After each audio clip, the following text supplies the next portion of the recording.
오늘 성경 말씀은 사무엘하 16장 15절부터 23절에 있는 말씀입니다. 사무엘하 16장 15절부터 23절에 있는 말씀.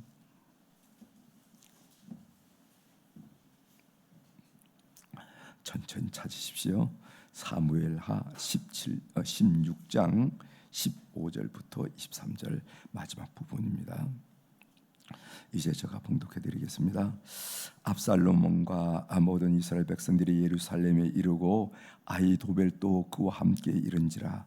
다윗의 친구 아렉 사람 후세가 압살롬에게 나갈 때에 그에게 말하기를 왕이여 만세, 왕이여 만세하니 압살롬이 후세에게 이르되 이것이 내가 친구를 후대하는 것이냐? 내가 어찌하여 내 친구와 함께 가지 아니하였느냐 하니 후세가 압살롬에게 이르되 그렇지 아니하니이다. 내가 여호와와 이 백성 모든 이스라엘의 택한 자에게 속하여 그와 함께 있을 것이니이다. 또 내가 이제 누구를 섬기리이까? 그의 아들이 아니니까 내가 전에 왕의 아버지를 섬긴 것 같이 왕을 섬기리이다 하니라. 압살롬이 아히도벨에게 이르되 이 너는 어떻게 행할 계획을 우리에게 가르치라 하니 아히도벨이 압살롬에게 이르되 왕의 아버지가 남겨두어 왕궁을 지키게 한 후궁들과 더불어 동침하소서. 그래야하면 왕께서 왕의 아버지가 미워하는 바됨을 온 이스라엘에 들으리니 왕과 함께 있는 모든 사람의 힘이 더욱 강하여지리이다 하니라. 이에 사람들이 압살롬을 위하여 옥상에 장막을 치니 압살롬이 온 이스라엘 무리의 눈앞에서 그 아버지의 후궁들과 더불어 동침하니라. 그때 아히도벨이 베푸는 계략은 사람이 하나님께 물어서 받는 말씀과 같은 것이라. 아히도벨의 모든 계략은 다윗에게나 압살롬에게나 그와 같이 여겨졌더라. 아멘. 23절까지 함께 읽었습니다.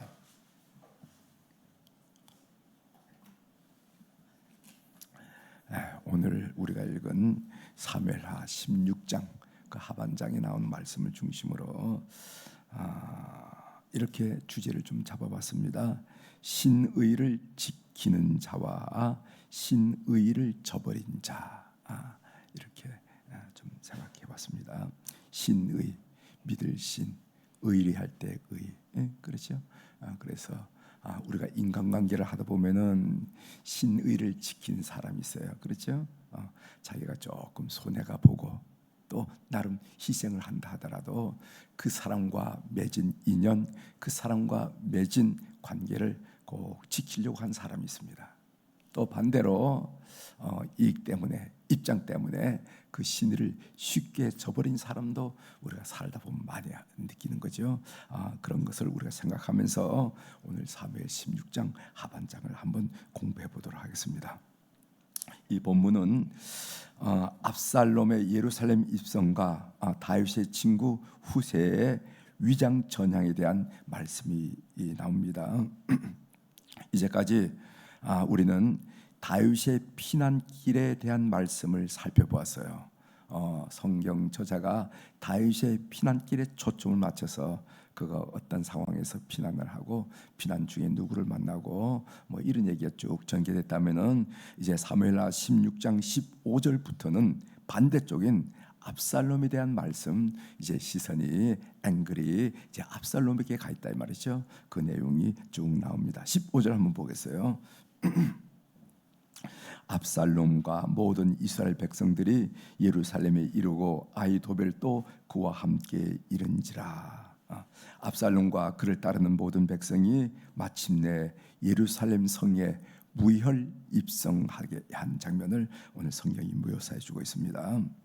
어쩌면 압살롬은 내심 긴장하고 있을지도 몰라요. 왜냐하면은 예루살렘에 있는 다윗의 군대와 일전을 칠 수밖에 없었다. 그런 일전을 각오했을 텐데, 그런데 의외로 예루살렘 입성은 너무 쉬웠습니다. 자신이 도착하기 이전에 이미 예루살렘 성은 텅 비어 있었던 것입니다. 이것은 다윗이 아들 압살롬과 유혈 전투를 원하지 않았기 때문에 그래요. 아무래도 아버지는 아버지가 아니겠어요? 그렇죠? 아무리 권력이 중요하다고 그러지만은 아버지는 아버지니까 내가 아들의 가슴에다가 창을 겨눌 수는 없지. 내가 아들의 목에다가 칼을 겨눌 수는 없지. 하면서 양해해서 무혈 그 모든 일들은 하나님께 맡기고 차후로 미루고 일단은 예루살렘 성을 비워놨습니다. 그러니까 아들이 무혈 입성을 하게 된 거지요. 여기 보면은 누구보다도 아히도벨이란 이름이 명기되어 있음을 보게 됩니다. 이 아히도벨은요, 우리가 어제 살펴보았듯이 그는 지략가예요. 다윗 당시에도 다윗도 그의 지략에 의존한 바가 많이 있습니다. 얼마나 그의 지략이 탁월한지 신탁으로 여기진다는 거. 신탁. 여러분 신탁 받는다 하는 말씀이 하죠. 신에게 이렇게 묻고 그래서 신에서 신에게 주어진 신으로부터 주어진 말씀을 우리가 신탁이란 말을 쓰고 신탁을 받는다 이런 얘기하죠. 그렇죠. 알렉산더 대왕이 어떤 신전에서 신탁을 받고 동방을 이렇게 정복하려고 나섰다 뭐 하는 그런 얘기를 여러분 들었잖아요. 23절 보세요. 그때 아히도벨이 베푸는 계략은 사람이 하나님께 물어서 받는 말씀과 같은 것이라. 이게 신탁과 같다는 겁니다. 사람이 하나님께 물어서 받는 말씀, 하나님의 음성과 같은 것이라. 아히도벨의 모든 계략은 다윗에게나 압살롬에게나 그와 같이 여겨졌더라. 그러니까 다윗 당시에도 큰 지략이었고 그리고 압살롬에게도 그렇게 여겨졌다. 그런 책략가 아히도벨이 지금 압살롬 편에 섰다 하는 것은 이미 무게추가 압살롬에게 기울어졌다 하는 것을 온 사람들에게 알려준 그런 상징적 사건이라 이렇게 보여집니다. 그런데 이 압살롬 아히도벨이 어떤 사람이냐면 밧세바의 할아버지 뻘입니다. 나이는 그렇게 많지는 않았지만은 밧세바, 여러분 밧세바가 누군지 알죠? 우리아의 아내 밧세바의 할아버지 뻘이에요. 할아버지 뻘. 그리고 밧세바와 혈연 관계에 있다 하는 것을 참고로 하면은 도움이 되리라 봅니다.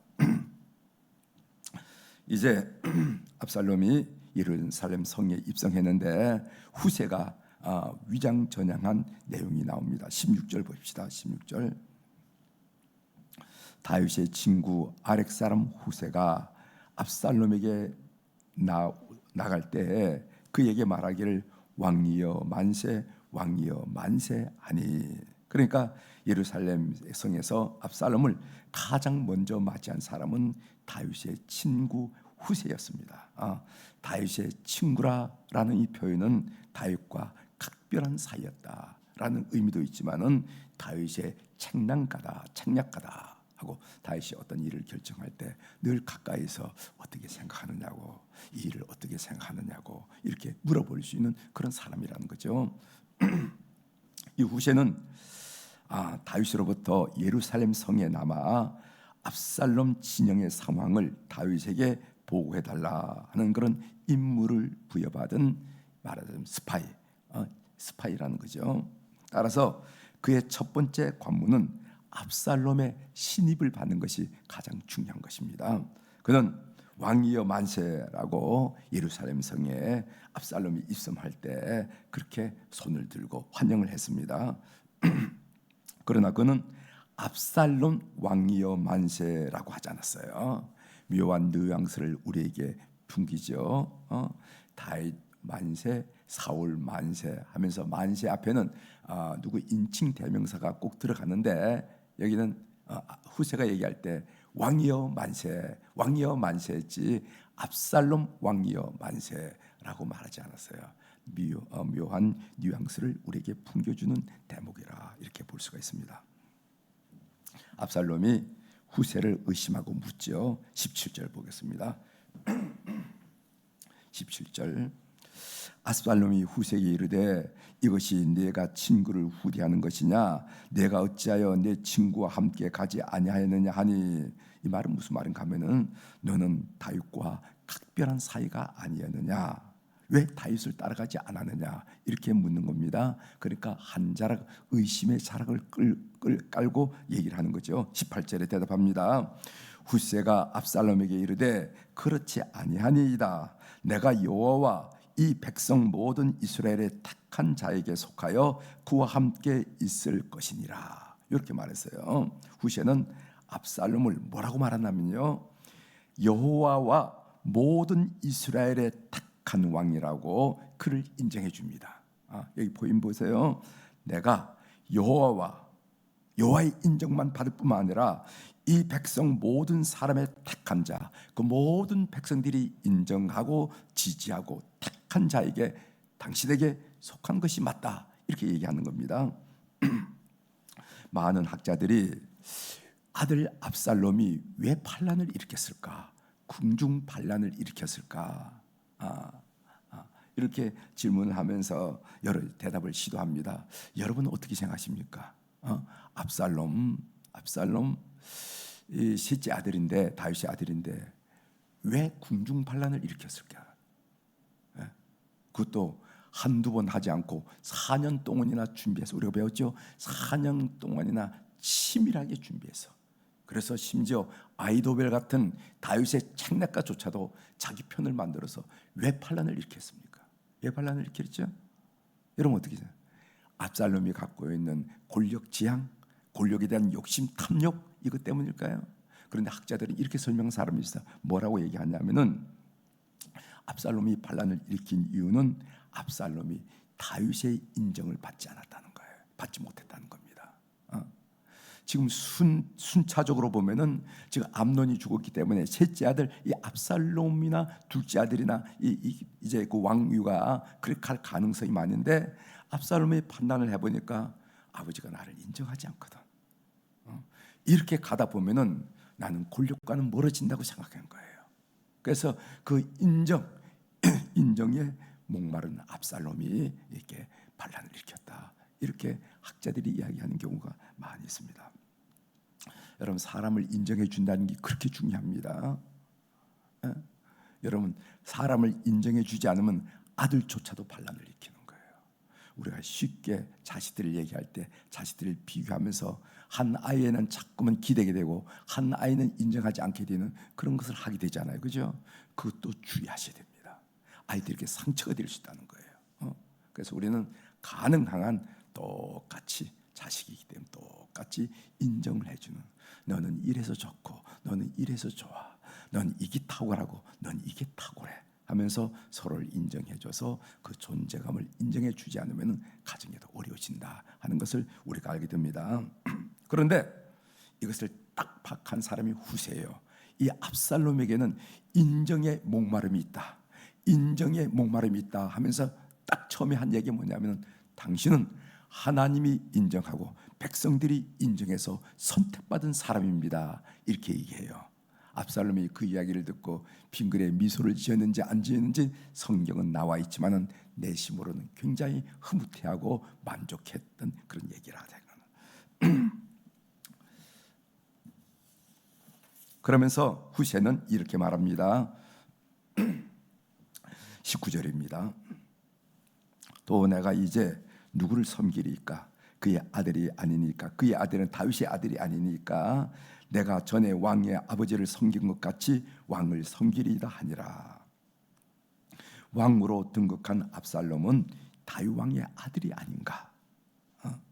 지금 왕조가 바뀐 것이 아니라는 거예요. 사울 왕조가 다윗 왕조로 바뀐 것처럼 지금 왕조가 바뀐 것이 아니라 당신은 다윗 왕의 아들이 아닙니까?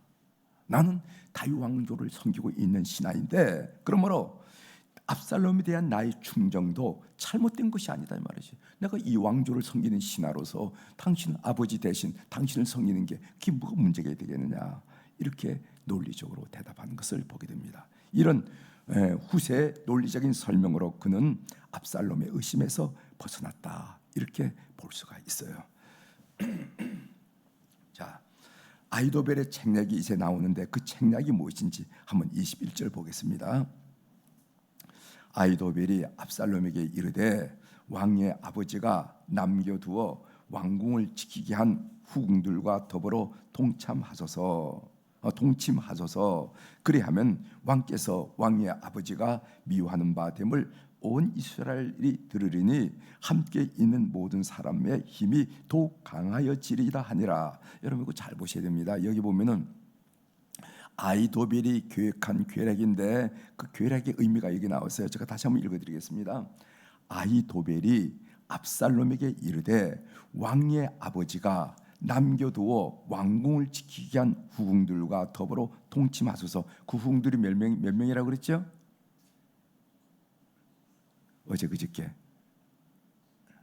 10명. 10명입니다. 10명을 남겨뒀습니다. 다윗이 피난하면서 10명은 넌 궁을 지켜라 하면서 10명이에요.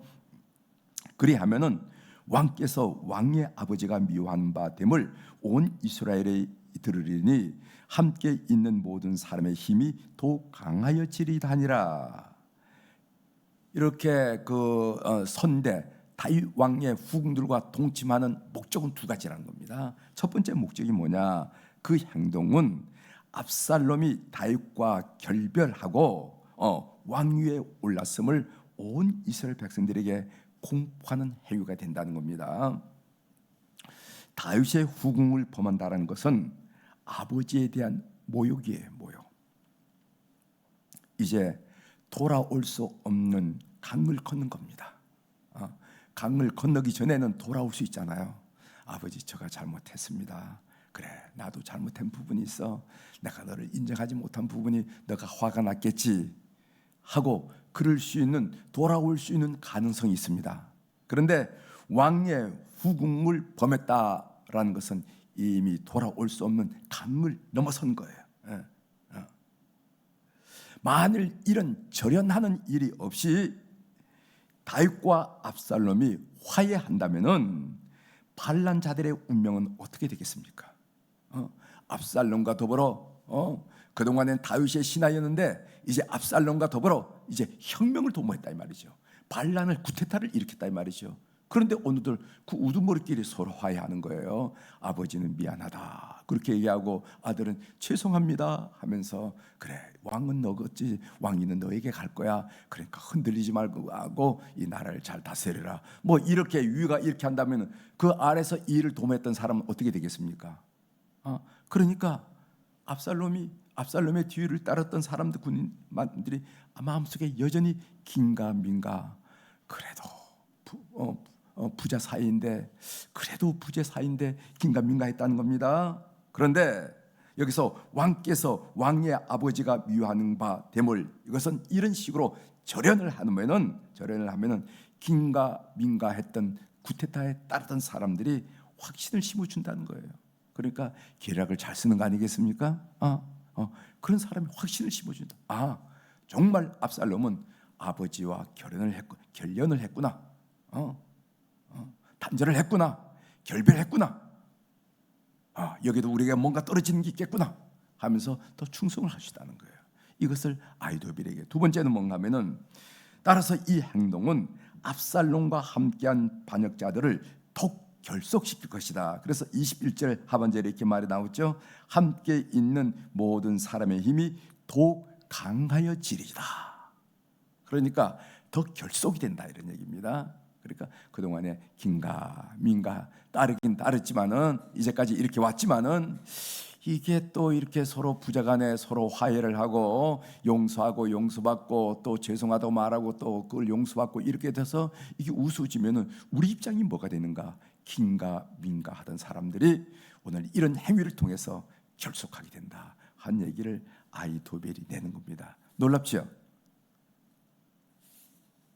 안 놀라요? 저는 놀라운 것 같았습니다. 역시 아히도벨이 책략가이다.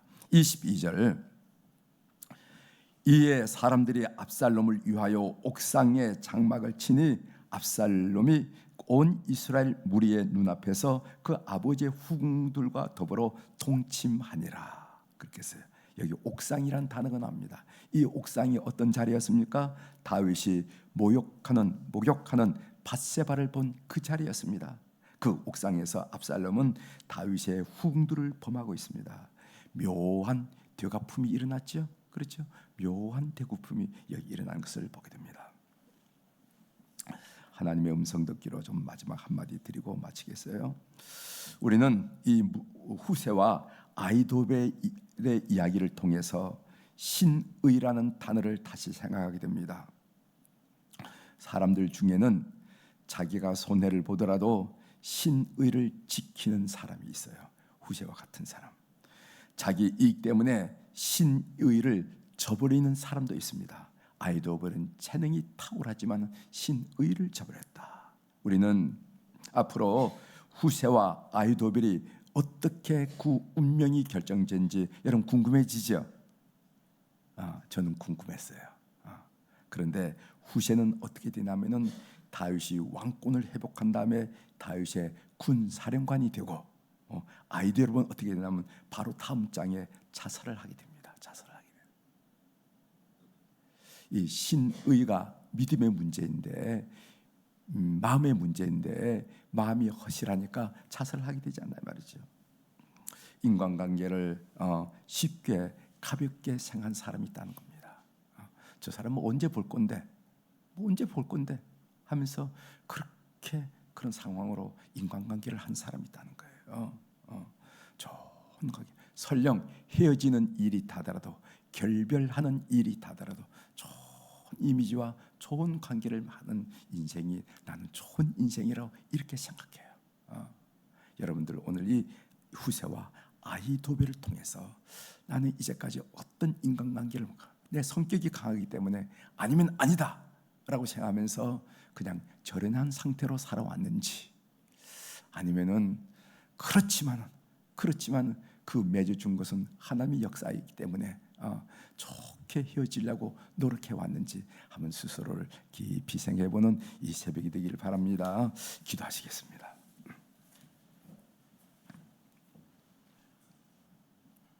하나님 아버지, 오늘 압살롬이 예루살렘 성에 입성할 때 나타났던 후세란 사람과 아히도벨이라는 사람을 우리가 함께 그들의 이야기를 함께 보면서 우리는 어떻게 신의를 지키며 인생을 살까 하는 생각을 한번 되짚어 봤습니다. 살아오면서 사람과의 관계를 맺지 않을 수가 없는데 우리는 어떤 식으로 헤어졌는지 그냥 맺은 상태로 헤어졌는지 아니면 풀 수 있는 만큼 푼 상태로 헤어졌는지 우리가 다시 한번 생각하면서 이 아침에 묵상합니다. 하나님, 우리는 후세의 장례, 아히도벨의 장례를 통해서 하나님이 원하는 인간관계, 하나님이 원하는 거 맺고 푸는 것이 어떤 것인지 우리가 알 수가 있습니다. 때로는 속상하기도 하고 또 손해보는 것도 같고 자존심이 상하도 그것도 여러모로 인격적인 모멸감을 겪었다 하는 그런 생각도 할 수가 있으나 그러나 풀며 사는 성도의 삶이 될 수 있도록 도와주시옵소서. 그럴 때 하늘 아버지께서 고개를 끄덕끄덕거리면서 그렇지 그래야지 하고 칭찬하신다는 것을 우리들이 알고 그런 삶이 우리 후손들에게 복이 된다는 것 또한 우리가 기억할 수 있도록 은혜를 베풀어 주옵소서. 오늘도 우리 사랑하는 교우들이 주님 앞에 일천봉제 헌금을 올려드렸습니다. 주님, 그 이름들 그 사연들 표시는 하지 않았지만은 그 마음속에 간구의 내용들 하나님 다 헤아리신 줄 믿사오니 하늘의 주권을 가지신 우리 주님께서 땅의 주권을 가지신 우리 주님께서 그 삶을 잘 이끌어 주셔서 우리 하나님은 참으로 여지가 없는 그런 좋은 하나님으로 늘 고백될 수 있도록 이 헌금을 주께서 연락하여 주시옵소서. 하나님, 대신방이 계속되고 있습니다. 하나님 주님께서 영육간의 강건함을 허락하여 주시고 가정 심령을 방문할 때 성령님 모시고 주님과 동행하면서 귀한 역사를 일으키는 그런 대신방이 될 수 있도록 주께서 축복하시고 그 길을 인도하여 주시옵소서. 모든 얽혔던 일들, 답답한 일들, 가정을 주눅들게 하고 어둠으로 몰아갔던 모든 악한 괴계는 나사렛 예수님의 이름으로 무너지고 풀어지게 도와주시고 성령의 강력한 역사로 회복의 역사가 가정 속에 일어나도록 은총을 베풀어 주옵소서. 영적인 회복이, 그리고 심령의 회복이, 육신의 회복이 가정 속에 일어나는 것을 우리가 목도할 수 있도록 이번 신방을, 대신방을 축복하여 주시옵소서. 오늘 또 하늘의 주권과 땅의 주권을 가진 우리 주님의 권세 있는 이름으로 축복합니다. 내 영혼이 잘된 같이 범사가 잘되고 강건한 축복을 우리 모든 교우들이 한날을 살면서 누리고 찬양하도록 역사하여 주시옵소서. 감사드리며 예수님의 이름으로 기도 올리옵나이다. 아멘.